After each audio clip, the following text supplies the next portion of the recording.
The transport ship docked at Galactic Academy Station Epsilon 7 with a soft hiss, stepped through the airlock and immediately felt the difference. The gravity was lighter here, about 70% of Earth normal. His boots barely made a sound on the polished metal floor. Behind him, adjusted the medical kit on her shoulder. She looked around the docking bay with calm, observing eyes. Park came last, carrying a large case of equipment. He grinned at the small, welcoming committee waiting for them. 3 aliens stood near the entrance. The tallest one had blue skin and 4 arms. Its body was thin and delicate, like a reed swaying in wind. The second alien looked like a floating jellyfish, its translucent body glowing softly. The third was covered in gray fur with large black eyes. "Welcome to Epsilon 7, the blue alien said. Its voice came from a translator device around its neck. "I am Instructor. The Galactic Council is grateful you accepted our invitation." Nodded respectfully. "Thank you for having us. We're ready to begin whenever you are." Made a gesture that might have been a smile. "We should discuss expectations first. Follow me, please." They walked through gleaming corridors. Everything was smooth and curved, with no sharp edges anywhere. Soft lights glowed from the walls themselves. Other aliens passed by, and most of them stopped to stare at the humans. Some pointed. Some moved away quickly. "They fear you," Park said quietly. "Many species have heard stories about Earth," replied. "Class 4, it makes people nervous." Raised an eyebrow. "We're just people." "People who evolved fighting saber-toothed tigers," the furry alien squeaked. "People who survived ice ages. People who hunted creatures 10 times their size." Park's grin widened. "Well, when you put it that way." They entered a conference room. A hologram floated above the table, showing rotating images of different species. Gestured for them to sit. The chairs were too small, but they managed. "Let me be direct," said. "Most of the galaxy evolved on garden worlds, peaceful places. Warm sun, gentle rain, few predators. We developed intelligence, society, and technology without much conflict. Then we went to space and found others like us." The hologram changed, showing a peaceful planet with purple skis. "But sometimes," continued, "we encounter problems that require physical solutions, defense against pirates, rescue operations on dangerous worlds. The Galactic Council realized our military training is based on theory, not survival instinct. We need to learn from those who know real combat." "You need," said. "Yes, and humans are the most successful species in the galaxy." Leaned forward. "What exactly do you want us to teach?" Touched the hologram controls. Images of young aliens appeared, all wearing military academy uniforms. "These are your students, 30 cadets from 12 different species. They have studied military tactics for 3 years. They know theory perfectly, but they have never faced real danger. They have never felt their life threatened. We need you to teach them what that means." Park whistled low. "That's a tall order." "Can you do it?" asked. Looked at his teammates, nodded, gave a thumbs up, turned back to. "We can do it, but they won't like it." "We don't need them to like it," said. "We need them to survive it." The next morning stood in front of the training hall. The room was huge, with a high ceiling and walls that could project any environment. 30 young aliens sat in neat rows, watching him with curious eyes. Some looked excited. Some looked nervous. He spotted the ones from the hologram, and with sharp angles and clicking mandibles, an aquatic being in a water-filled mobility suit, a bird-like creature with beautiful feathers. And Park stood on either side of the room, ready to assist. "Good morning," said. His voice was calm but firm. "I am, formerly of Earth's Marine Corps. These are my colleagues in Park. We are here to teach you combat fundamentals from a human perspective." A cadet near the front raised a thin appendage. "Instructor, we have already studied combat theory extensively. We know formations, strategies, and tactical doctrine." "That's good," said. But I'm not here to teach you theory. I'm here to teach you how to survive when everything goes wrong, when your plan fails, when you're outnumbered, when you're scared and tired and hurt. That's when theory stops and instinct takes over. The room became very quiet. Let's start with a basic assessment, continued. I want to see what you can do physically. Everyone stand up. The cadets stood. Some wobbled in the Earth-level gravity that had been set for the humans. We'll begin with a simple warm-up. 5 push-ups. Does everyone understand what a push-up is? Translator crackled. Instructor, what is the tactical purpose of this exercise? Park laughed. The tactical purpose is to not die when you need to move fast. Demonstrate, please, said Tu. Dropped to the floor smoothly. She placed her hands flat and lowered herself until her chest almost touched the ground. Then she pushed up, down, up, down, up. She did 5 perfect push-ups and stood up, not even breathing hard.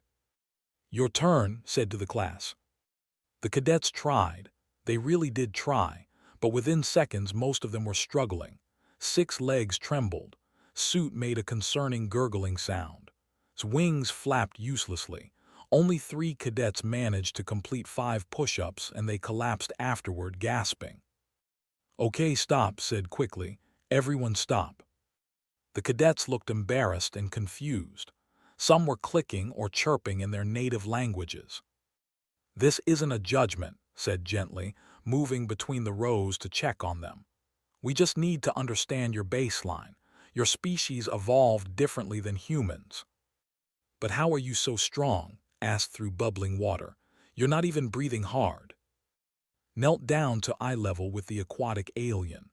On Earth, children do exercises like this every day in school. Our planet made us this way.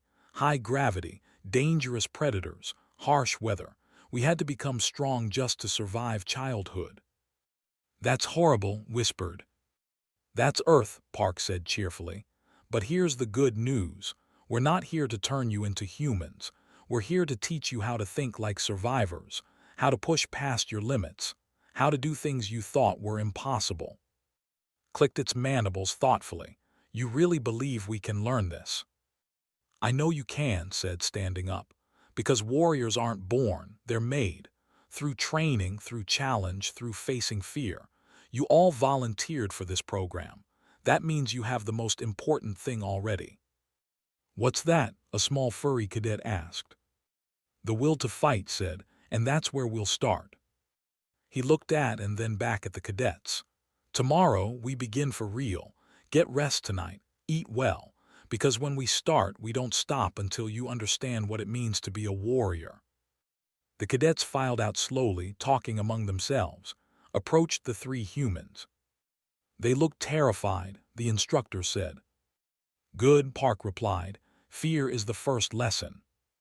Watch the last cadet leave. They're not ready, not even close. Will they ever be? Asked. Smiled slightly. Ask us again in a few weeks. Outside the training hall caught up to end. The 3 cadets looked at each other. Did you see them move? Clicked. Like predators, smooth and efficient. Suit bubbled nervously. I couldn't do a single push-up. How am I supposed to learn combat from being so much stronger? Maybe that's exactly why we need to learn from them, said quietly. If humans can survive on a, maybe they can teach us to survive anything. They walked toward their dormitory, each one wondering what tomorrow would bring. Behind them in the training hall, 3 humans prepared lessons that would change galactic military doctrine forever. None of them knew it yet, but these few weeks would transform more than just combat training. They would build bridges between species. They would create warriors from scholars. And they would prove that courage isn't about being the strongest. It's about refusing to give up, even when everything tells you to quit. That was the human way. And tomorrow, the real lessons would begin. The training hall looked different the next morning, had transformed it into an obstacle course. Walls to climb, bars to swing from, tunnels to crawl through. At the far end, a timer glowed red, counting down from 10 minutes.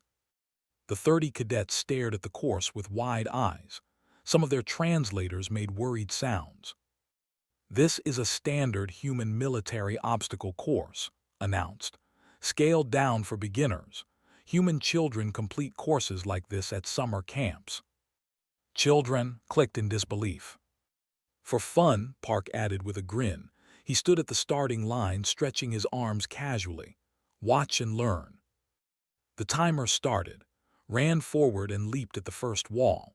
His fingers caught the top edge and he pulled himself over in one smooth motion.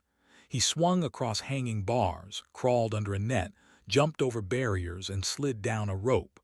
When he crossed the finish line, the timer showed 53 seconds. He wasn't even breathing heavily. The cadets were completely silent. "Your turn," said gently. "Take your time, help each other. The goal isn't speed, it's completion." What happened next was chaos. Swater's suit got stuck in the first tunnel, tried to fly over the obstacles and had to explain that wasn't allowed. Made it halfway before its legs gave out. The furry cadet called Minu got tangled in the climbing net and had to be rescued. After 30 minutes, only 5 cadets had finished the course. The rest sat on the floor, exhausted and discouraged. "I can't do this," said through bubbling water. "I'm not built for this kind of activity. My species are traders, not warriors." Knelt beside the aquatic alien. "Can I tell you something? Humans aren't built for space travel. Our bodies fall apart in zero gravity. Our eyes can't see as many colors as yours. We can't breathe underwater like you. But we learned. We adapted. We built suits and ships and technology. You can do the same with combat training." "But why does it have to be so hard?" a small cadet whimpered. "Walk to the center of the room. Because combat is hard, war is hard, survival is hard. If we train you in comfort, you'll fail when it matters. We need to push you past what you think you can do." "Let me show you something," Park said. He pulled up a hologram projector. "This is human history. Watch." Images appeared in the air. Ancient humans hunting massive beasts with simple spears, warriors fighting in armor with swords, soldiers storming beaches under gunfire, rescue workers running into burning buildings. The cadets watched in horrified fascination. "We've been fighting for survival since before we had language," continued. "Fighting predators, fighting weather, fighting each other. Every generation had to learn combat or die. It's in our bones now." "That's why you practice violence for entertainment," said slowly. "We found your records, boxing, wrestling, martial arts tournaments.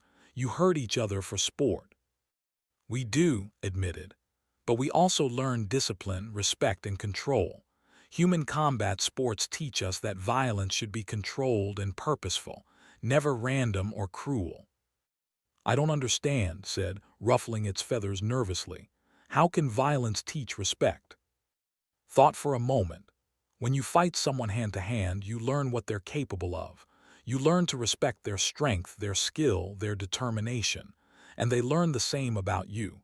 It creates understanding. He paused, looking at each cadet. "But that's cultural context. Let me show you something more important, the real reason we're here." He nodded too. She brought out a medical dummy and placed it on the floor. "This represents a wounded soldier," said. "Standard galactic military doctrine says if a soldier is badly wounded in combat, you retreat and call for medical extraction. Correct?" Several cadets nodded. "Humans don't do that," continued. She pulled out her medical kit. "We treat wounded soldiers in the field under fire while the battle continues. We carry them out of danger. We don't leave people behind." "That's suicide," protested. "You'd risk more lives for someone already injured." "Yes," said firmly, "because that injured soldier is our brother or sister, our friend, our family. We don't calculate acceptable losses. We fight to bring everyone home." He looked around the room. "That's what we're really teaching you, not just how to fight, but why we fight and who we fight for." The room was very quiet. Some of the cadets were making soft sounds that might have been their species' equivalent of crying. "Can I try the course again?" asked suddenly. Smiled, "Of course." This time moved more carefully. When the water suit got stuck in a tunnel, helped push from behind. When Minyu couldn't reach the climbing bar, lifted the small, furry cadet up. They worked together, slowly and patiently. It took 12 minutes, but crossed the finish line. The other cadets made celebrating sounds in a dozen different languages. "Better," Park said, nodding approval. "Much better." The afternoon session was different, had them sit in a circle. "Now we talk about pain," he said. Several translators made alarmed sounds. "Pain is information," explained. "It tells you something is wrong, but humans have learned to manage pain, to work through it. Our bodies produce chemicals called adrenaline and endorphins. They help us ignore pain in dangerous situations." She held up her hand and pinched her arm hard, leaving a red mark. "This hurts, but in combat I could ignore this completely. My brain would prioritize survival over pain signals." "That sounds like a malfunction," a cadet said nervously. "It's evolution," replied. "Imagine you're being chased by a predator. You fall and scrape your leg. Do you stop to treat the wound, or do you keep running?" "Keep running," several cadets answered. "Exactly, pain can wait, survival can't." Park brought up another hologram. "This is a human soldier after a battle. See the injuries, burns, cuts, broken bones. But this soldier kept fighting for 3 more hours before accepting medical treatment." "Impossible," clicked. "Difficult," corrected. "Not impossible. And you don't need to match human pain tolerance. You just need to understand that your body has more capability than you think. Fear and pain are warnings, not absolute limits." They spent the rest of the afternoon discussing human physiology. The cadets learned about redundant organs, fast healing, and the incredible endurance of human muscles. They learned that humans could run for hours without stopping, that humans could survive injuries that would kill most species, that humans could adapt to almost any environment. "You're like biological machines," Minyu said in awe. "We're survivors," said, "and that's what we want to make you, not human, not just survivors who know their own strength." At the end of the day, approached the 3 humans again. The alien instructor looked troubled. "They're struggling," said. "Maybe this approach is too extreme." "They're learning," countered. "Today they learned they can do more than they thought. Tomorrow they'll learn even more." "And in 3 days we have the simulation," reminded them. "They'll need to apply everything in a practical scenario. Do you really think they'll be ready?" Watched through the window as the cadets left the training hall. They walked differently now. Less neat formations, more relaxed. They were talking and gesturing animatedly, and walked together with gliding alongside. "They're already changing," said. 3 days ago they were students. Now they're becoming something else." "What?" asked. "A team," Park answered. "A squad, brothers and sisters in arms. That's the real lesson. Individual strength matters, but trusting each other matters more." That night in their dormitory, the cadets gathered in small groups. They compared bruises and sore muscles. They talked about the obstacle course and the hologram videos. They discussed human history and human pain tolerance. "Do you think we can really learn to fight like them?" Minyu asked. "I don't think we need to fight like them," replied thoughtfully. "The instructors said it themselves.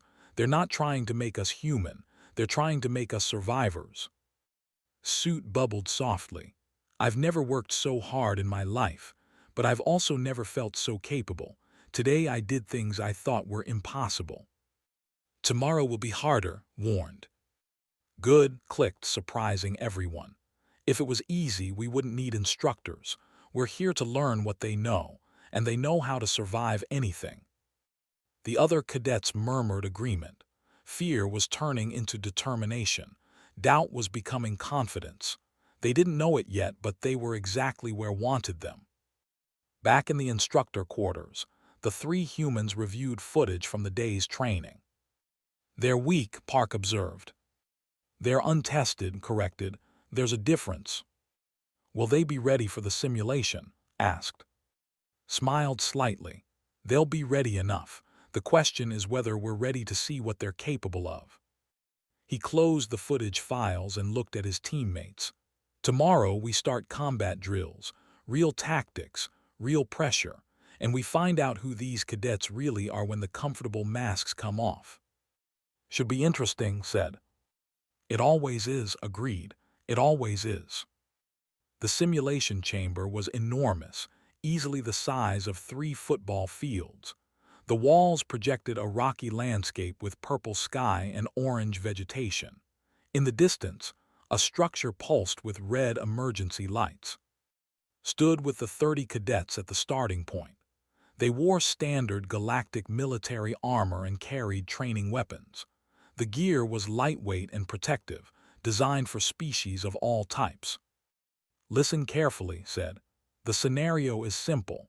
A research team is trapped in that facility. Hostile forces have surrounded the building. Your mission is to reach the facility, neutralize the threats, and extract the research team safely. What kind of hostile forces? Asked. Unknown, replied. She stood with Park and 3 cadets as Team Alpha. That's part of the test. You need to adapt to whatever you encounter. The cadets had been divided into 3 teams.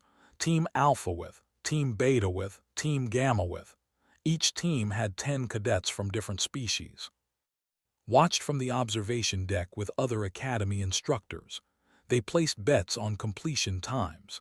The average for trained galactic soldiers was 4 hours. No one gave the cadets better odds. Standard approach, said through the comm system. Establish perimeter, scout the enemy positions, create a tactical plan, execute with minimal risk.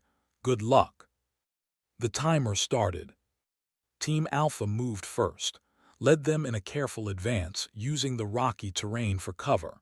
Her cadets followed in proper formation, exactly as their academy training taught them.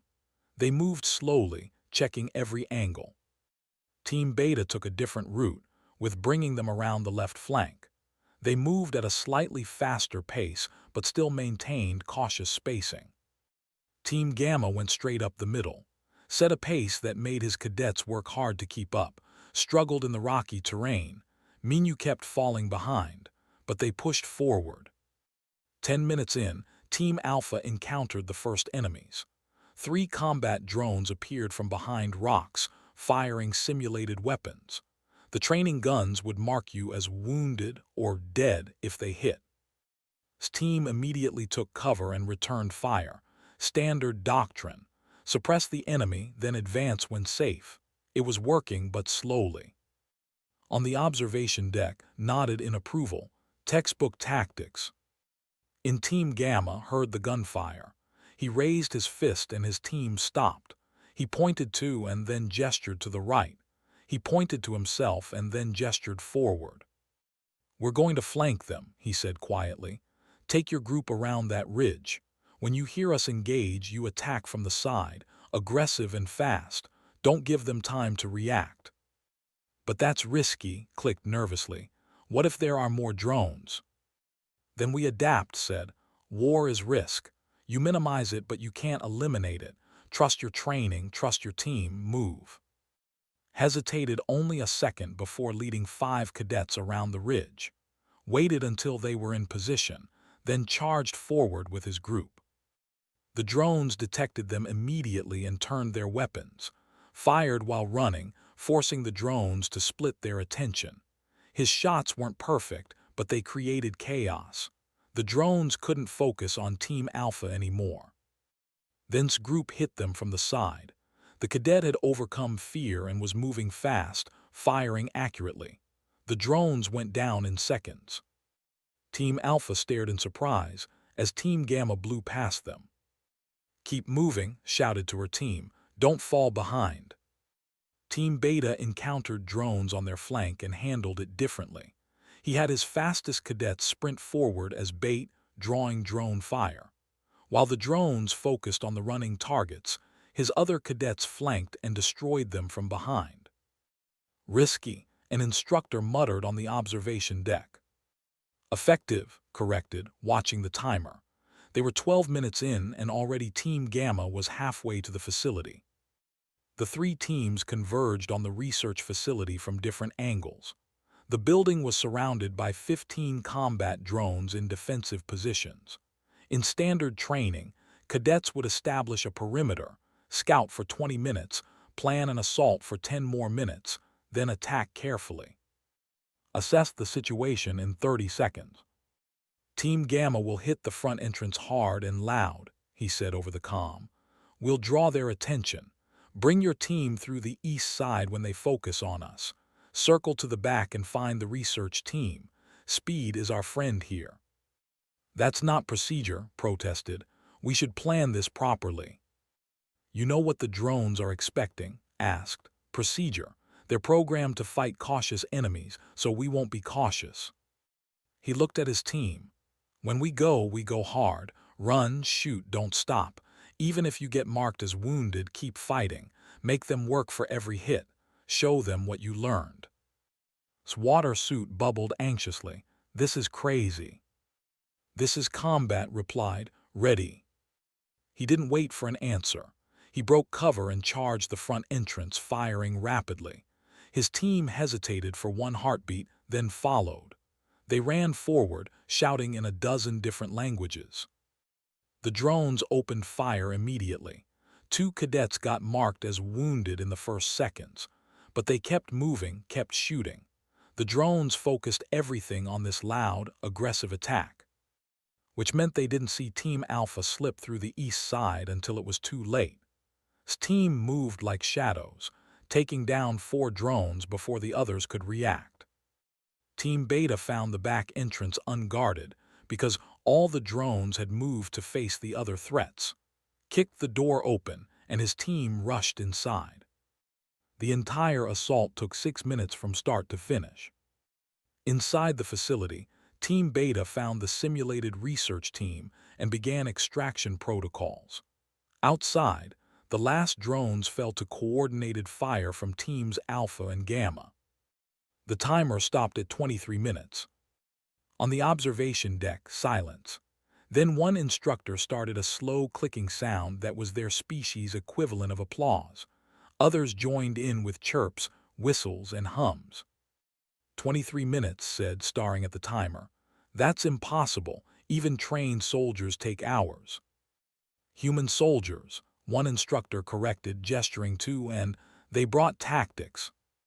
No, said slowly. Look at the footage. The humans barely fired a shot in the final assault. The cadets did it themselves. Back in the simulation chamber, the cadets were celebrating.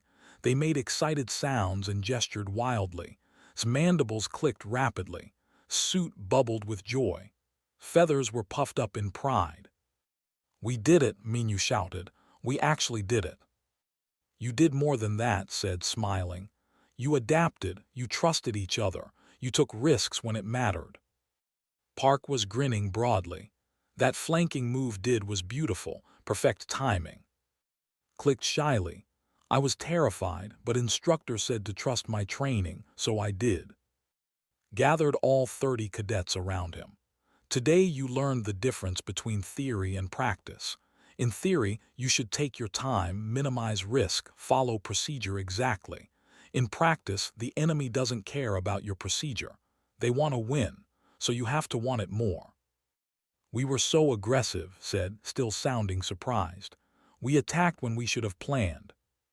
You attacked when attacking was right, corrected. That's the lesson. Rules and procedures are guides, not chains. A good warrior knows when to follow them and when to break them. But how do you know which is which? Asked. Experience, answered. Instinct, trust in your team, and sometimes honest luck. Combat isn't perfect. It's messy and scary and confusing, but you all proved something today.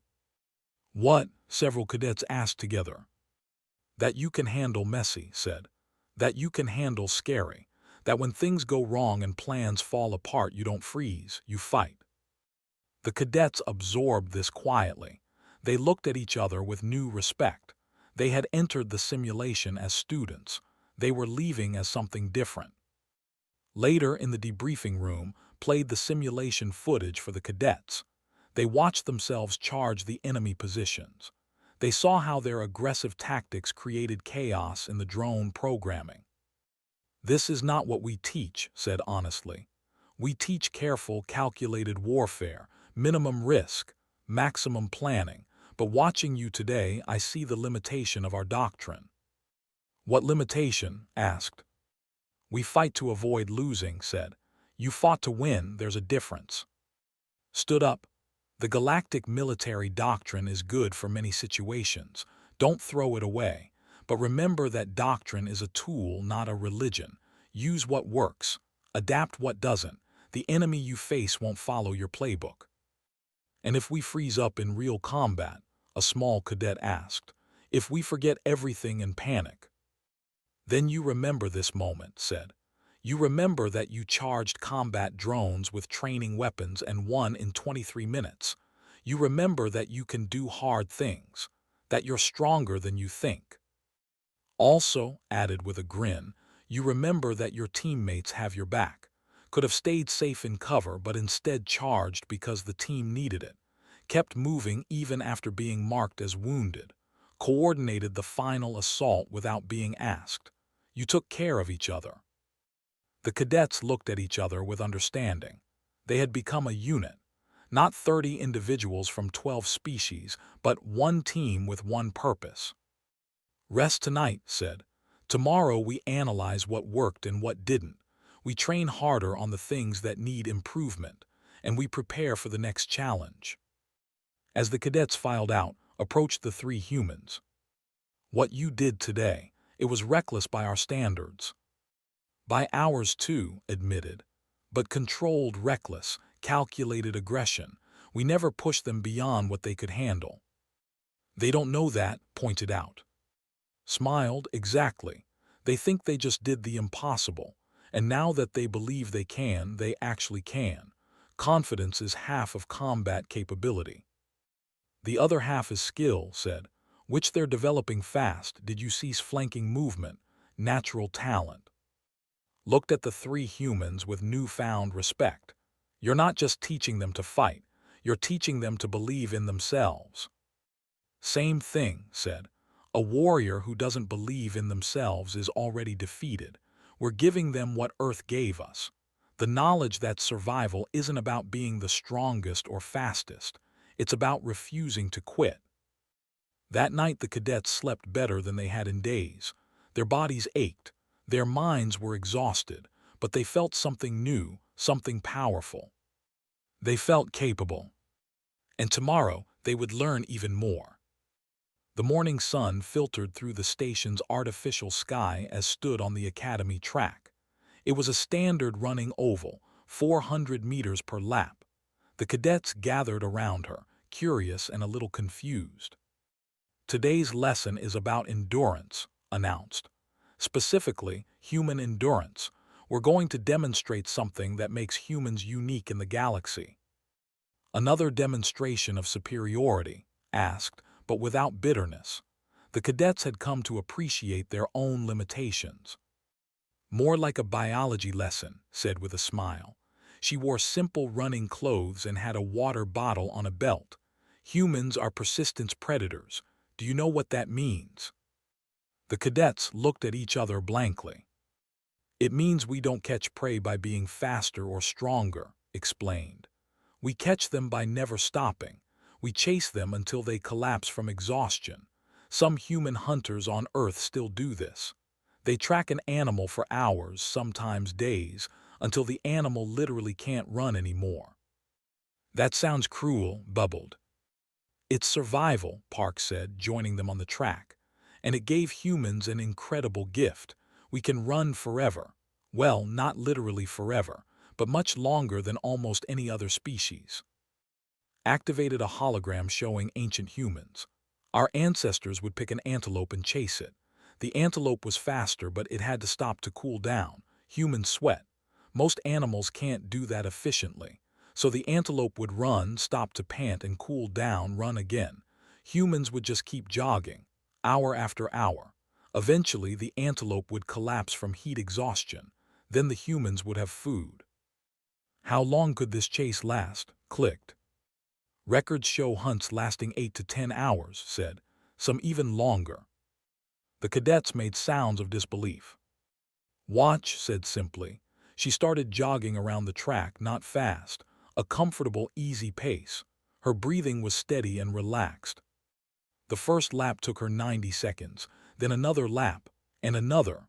The cadets watched, expecting her to stop soon. She didn't stop. 10 minutes passed, 20 laps, showed no signs of slowing down.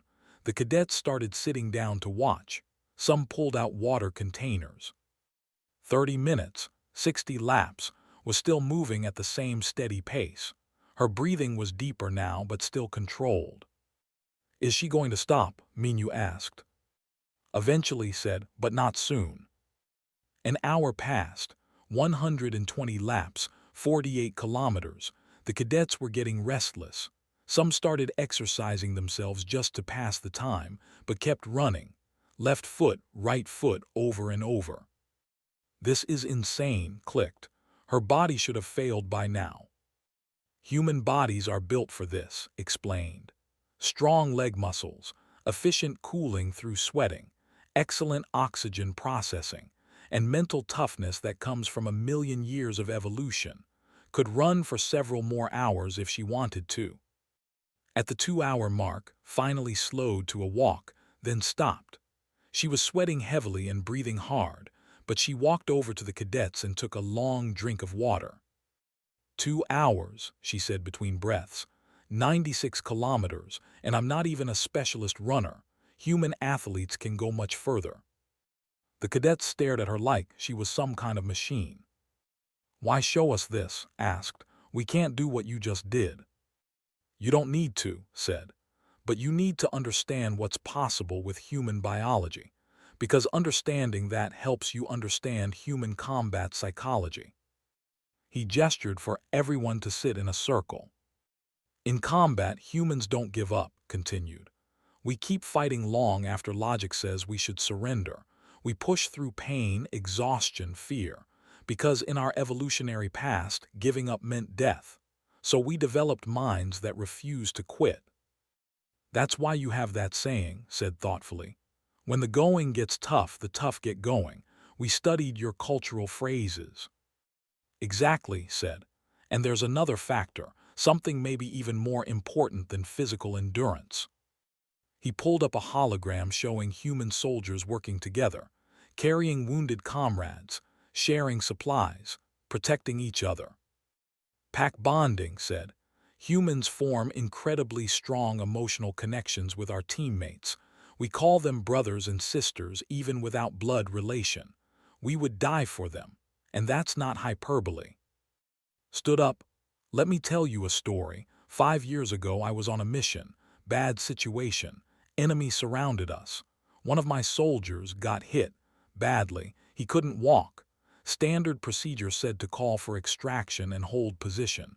But extraction would take 40 minutes and we didn't have 40 minutes. The cadets leaned in, listening intently. So I picked up, continued.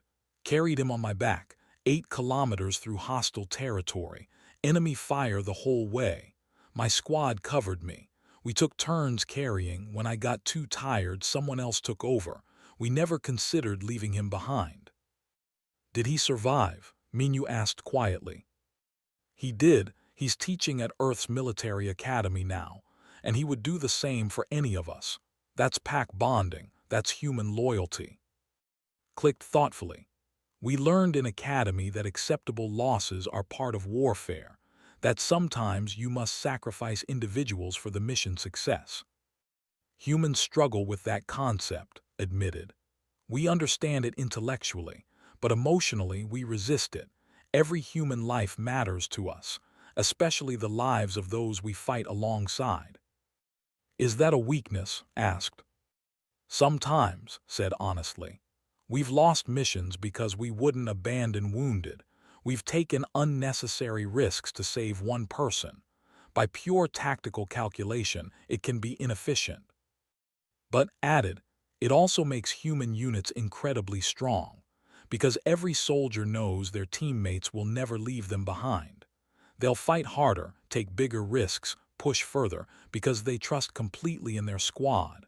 That trust is worth more than perfect tactical efficiency. Suit bubbled slowly. My people don't have this. When ours was invaded 300 years ago, we surrendered without fighting.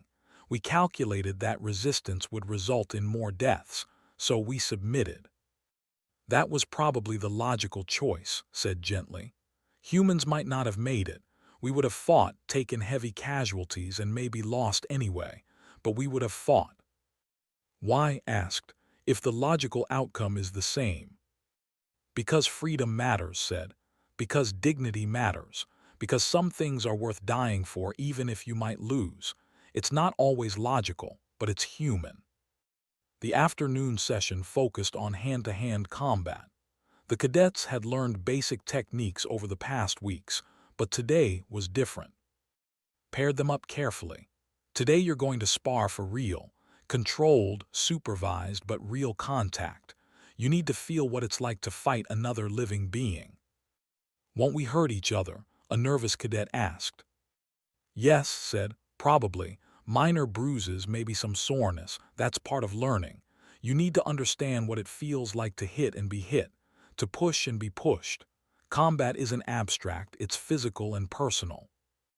The sparring began. The cadets were hesitant at first, pulling their strikes, apologizing when they connected. But gradually they started to engage properly. Fought with surprising aggression, using its multiple limbs effectively. Discovered that its wings could be used for balance and quick direction changes. Even Gentle landed a solid strike that surprised everyone. Park moved between pairs, offering advice. Don't just defend, counterattack, make them respect your offense. After an hour of sparring, the cadets were tired, bruised, and exhilarated. They had crossed a line. They had engaged in actual combat, controlled but real. It changed something in them. How do you feel? Asked the group. Alive, clicked. More alive than I've ever felt. Scared, Minu admitted. But also powerful. I hurt and hurt me, but we're both okay. And now I know I can handle it. That's the point, said. Combat is scary, pain is scary, but they're survivable. Once you know that, really know it in your body, you're no longer paralyzed by fear. As the sun set, the cadets gathered one final time. Looked at them with something like pride. 3 weeks ago, you couldn't do 5 push-ups. Today you ran obstacle courses, completed a combat simulation in record time, and sparred each other in hand-to-hand combat. You've transformed. We had good teachers, said. You had the potential, corrected. We just showed you how to access it. There's one more lesson, said. The hardest one. In 3 days we have the final examination. It will test everything you've learned. Endurance, tactics, pack bonding, pain tolerance, all of it. We'll be ready, said with confidence. The other cadets clicked, chirped, and bubbled their agreement. That night, met with the 3 human instructors privately. I need to tell you something, the alien instructor said. The final examination isn't just an examination. What do you mean? Asked. The Galactic Council requested this training program for a reason. There's a hostile force moving through our space. Pirates may be worse. They've attacked 3 colonies. We need warriors, not just soldiers. These cadets will graduate and likely face real combat within months. The 3 humans exchanged glances. You could have told us this from the start, said quietly. Would you have trained them differently? Asked. No, admitted, but we would have pushed harder. We've been going easy on them. Easy? Translator crackled with surprise. You've pushed them harder than any instructor in Academy history. And it's still not enough, said grimly. Real combat is brutal, unpredictable. These cadets are good, but they're not ready for actual war. Make them ready, said. You have 3 days. After left, the 3 humans sat in silence. We knew this was coming, finally said. The galaxy doesn't ask for combat training during peacetime. Those kids, said. They're so excited, so proud of how far they've come, and we have to send them into real danger. That's the job, said quietly. We train warriors, warriors fight. That's always been the deal. Doesn't make it easier, said. No, agreed. It doesn't, so we make these last 3 days count. We give them everything we know. Every trick, every technique, every lesson bought with blood.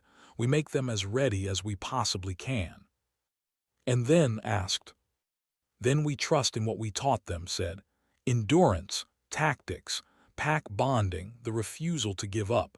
If they remember those lessons, they'll survive. Some won't, said softly. Some won't, acknowledged. But more will survive than would have without us, and that's worth it. They sat together in the darkness, 3 humans from preparing to send their students into the fire.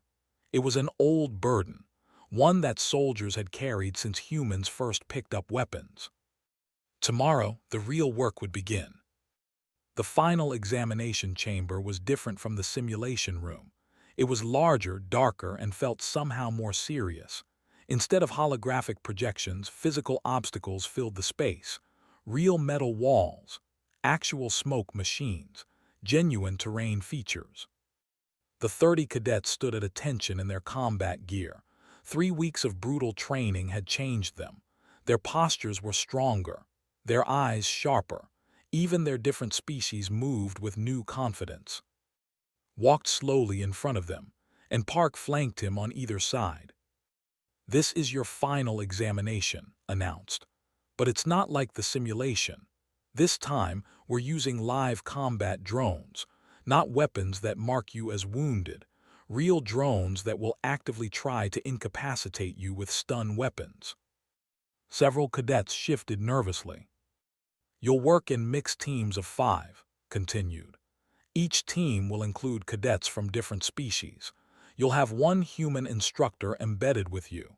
The objective is to rescue hostages from 3 different locations while under constant enemy fire. And here's the difficult part, added.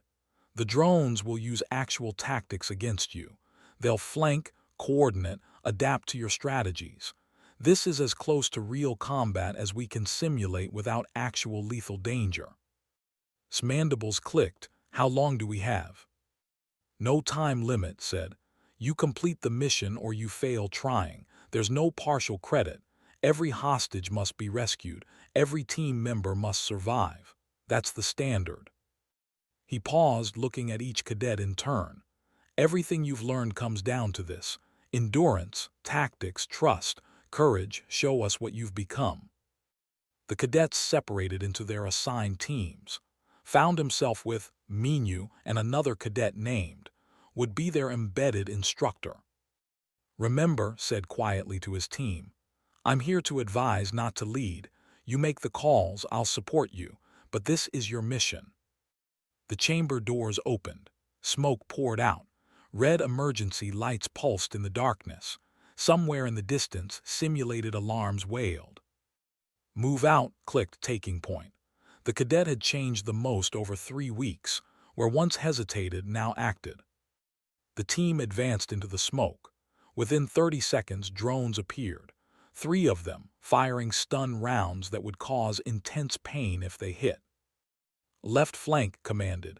Minyu, suppress fire, I'm going center.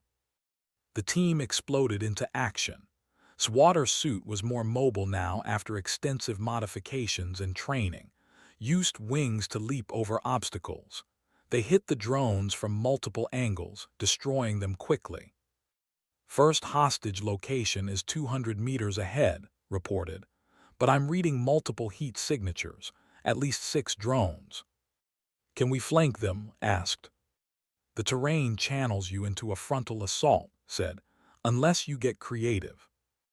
Thought for 3 seconds. Can you fly high enough to drop smoke grenades on their position? I think so, replied. Do it. When the smoke deploys, we rush them, fast and aggressive, like humans. Smiled slightly. Like survivors, he corrected. Launched into the air, wings beating hard. The bird-like cadet dropped 4 smoke grenades directly onto the drone position.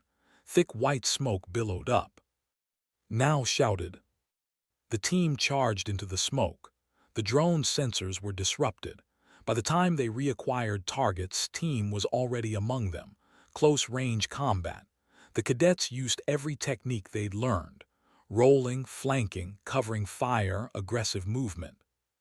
2 cadets took stun hits and went down hard, crying out in pain. But they remembered lessons about pain tolerance. They got back up, shaking, and kept fighting. All 6 drones went down. The first hostage was secured. Across the chamber, team was pinned down by heavy fire. Her cadets wanted to retreat and regroup. "No," said firmly. "What did we learn about human tactics?" "Never stop moving," one cadet answered. "So move," said. "Don't retreat, advance sideways, change the angle of attack." Her team slipped left while maintaining suppressing fire. The drones tracked them but couldn't pin them down. Within 2 minutes, team had flanked the drones and destroyed them. Team took a different approach. They used distractions. One cadet deliberately exposed themselves to draw fire while the others circled around. Risky, but effective. The exposed cadet took a stun hit but bought enough time for the team to eliminate the threat. "Good sacrifice," said, helping the stunned cadet up. "But next time, use cover better. Being brave doesn't mean being stupid." Time blurred into a continuous struggle. The teams moved through the chamber, fighting drones, rescuing hostages, supporting each other. They were tired. They were hurting. But they didn't stop. Team reached the final hostage location to find 8 drones in a defensive position that was nearly perfect. High ground, overlapping fields of fire, no easy flanking routes. "This is impossible," Minyu panted. "We can't get close without being cut down." "Nothing's impossible," bubbled. "We've done impossible things every day for 3 weeks." "Ideas?" asked the team. "We need a distraction," said. "Something that draws all their attention at once." Watched them work through the problem. He could solve it easily, but this was their test. Their moment to prove they'd learned. "What if," said slowly, "we create multiple threats at once, split their attention?" "Simultaneous assault from 3 directions," clicked excitedly. "They can't focus on all of us at once." "That requires perfect timing," Minyu warned. "Then we make perfect timing happen," said with surprising confidence. They coordinated over their comm systems. 3 teams would attack the final position simultaneously. Each team would designate one member to break through no matter the cost. The assault began like thunder. 15 cadets attacking from 3 directions. The drones tried to rotate fire, but there were too many targets. They managed to stun 4 cadets in the first 5 seconds. But the others kept coming. Took a stun hit to the shoulder and his left side went numb. He stumbled but didn't fall. He kept advancing, firing with his remaining functional limbs. His water suit cracked from a direct hit, leaking fluid. The aquatic cadet should have retreated for repair. Instead, activated emergency seals and kept fighting. His wing took damage, making flying impossible. The bird-like cadet hit the ground hard but rolled to cover and continued providing suppressing fire. The 3 human instructors watched from their positions, ready to call medical halt if needed. But they didn't intervene. "They're really doing it," said quietly. "They're surviving," replied, "just like we taught them." The final drone fell. All hostages were secured. Every cadet was still standing, though several were badly stunned and in pain. The chamber lights came up slowly. The examination was over. For a long moment no one moved, then collapsed to the floor exhausted. Others followed. Some were crying, some were laughing, some just sat in stunned silence. And moved among them, checking injuries, offering water, providing quiet words of encouragement. "You did it," told his team. "Every objective completed, every cadet survived." "I got stunned twice," clicked weakly. "I failed." "You got stunned twice and kept fighting," corrected. "That's not failure, that's courage." The medical teams arrived to treat the more serious injuries. Within an hour, all cadets were cleared as physically fine, just exhausted and sore. That evening, the entire academy gathered for the graduation ceremony. The 30 cadets stood together, no longer separated by species. They were a unit now, brothers and sisters in arms just like had described. Academy commander stood at the podium. These cadets entered this program as students. They leave as warriors. In 3 weeks, they have accomplished what we thought would take months or years. They have learned the most important lesson the galaxy has to offer. Paused. They have learned to fight like their survival depends on it, because it does. The chamber went very quiet. I must now tell you all something that was kept classified, continued. A hostile force is moving through Galactic Council space. They have attacked 3 colonies. They show no interest in negotiation. We need warriors to defend our people. Not just soldiers who understand tactics, but warriors who will never give up. The cadets looked at each other with sudden understanding. This wasn't just training, it was preparation for war. You will be deployed within 30 days, said. Some of you may see combat immediately. Others may serve in defensive positions. But all of you will use what you learned here. The human instructors have given you a gift. They have shown you that courage isn't about being fearless. It's about being afraid and fighting anyway. Stepped forward. He hadn't planned to speak but felt he needed to. I have one last thing to teach you, he said to the cadets. The most important human combat doctrine. We don't teach you to fight like humans. We taught you to fight like you're from a. Because when the enemy comes, your world becomes a two. He looked at each of them. Remember what you learned here. Endurance, tactics, pack bonding, trust in your team, take care of each other, and never ever give up. Do those things and you'll come home. The ceremony ended with traditional military honors from a dozen different cultures. But afterward, the cadets gathered around the 3 human instructors one final time. Will we see you again? Minyu asked. Maybe, said gently. The galaxy is big, but soldiers have a way of finding each other. Approached directly. Instructor, I want to request transfer to a human combat unit. I want to continue learning. You don't need human instructors anymore, said. You have everything you need right here. He tapped chest where a heart would be on a human. Trust yourself. Trust your training. Trust your team. His repaired suit bubbled softly. 3 weeks ago, I was terrified of you. I thought humans were monsters from a nightmare world. And now, asked with a smile. Now I understand, said. You're not monsters. You're survivors who learned to be strong because your world gave you no choice, and you shared that strength with us. Thank you. The goodbyes took hours. Each cadet wanted to thank the instructors personally, to share what they'd learned, to promise they would honor the training. Finally, the cadets boarded transports to their new assignments and stood on the observation deck, watching the ships depart. Think they'll be okay? Asked quietly. Some will thrive, said. Some will struggle, some won't make it. That's the reality of war.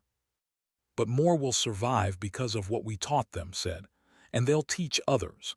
The knowledge spreads. In 10 years, the entire galactic military might fight like. Scary thought, said. Garden world species with human combat psychology. Better than the alternative, replied. Better than them dying because they didn't know how to fight. Join them on the observation deck.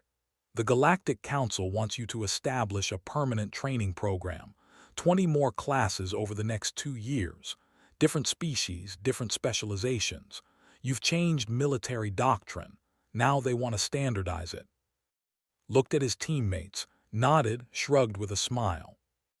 We'll do it, said, but on one condition. We train them our way, no committees, no oversight, no politicians telling us to go easier on them. Agreed, said. The results speak for themselves. Later in their quarters, the 3 humans sat together in comfortable silence. You know what the hardest part is, said finally, sending them away, knowing we might not see them again, knowing some of them will die in combat. That's always been the hardest part, agreed. Since the first human taught another human to fight, since the first mentor sent a student into battle, it never gets easier. But it's necessary, said. They needed this, the galaxy needed this, and we were the right people to teach it. Think they'll remember? Asked. When things get bad out there, will they remember what we taught? Smiled slightly. I saw charge 8 combat drones with a non-functional limb. I saw keep fighting with a cracked mobility suit. I saw coordinate a final assault with a damaged wing. They'll remember. When it matters most, they'll remember. They became warriors, said softly. They became survivors, corrected. Same thing, said, same thing. Outside, the galaxy turned. Wars would be fought, lives would be lost, but 30 cadets from 12 different species would take what they learned and share it with others.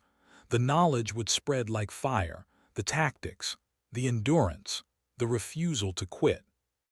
And maybe, just maybe, the galaxy would become a little bit more like a harder, tougher, more dangerous to threaten. But also stronger, more united, more capable of survival. 3 humans from Earth had changed galactic history without ever raising their voice or firing a shot in anger. They had simply shown others what was possible, what courage looked like, what survival demanded. That was the human gift to the galaxy, not weapons or ships or technology, but the simple, unbreakable knowledge that giving up is always a choice. And warriors never choose to quit. The transports carrying the 30 cadets jumped to hyperspace, carrying their lessons with them. Behind them, 3 human instructors prepared for the next class, the next group of students, the next generation of galactic warriors. The work was hard, the cost was high, but someone had to teach the galaxy how to survive. And humans, children of Earth, knew survival better than anyone.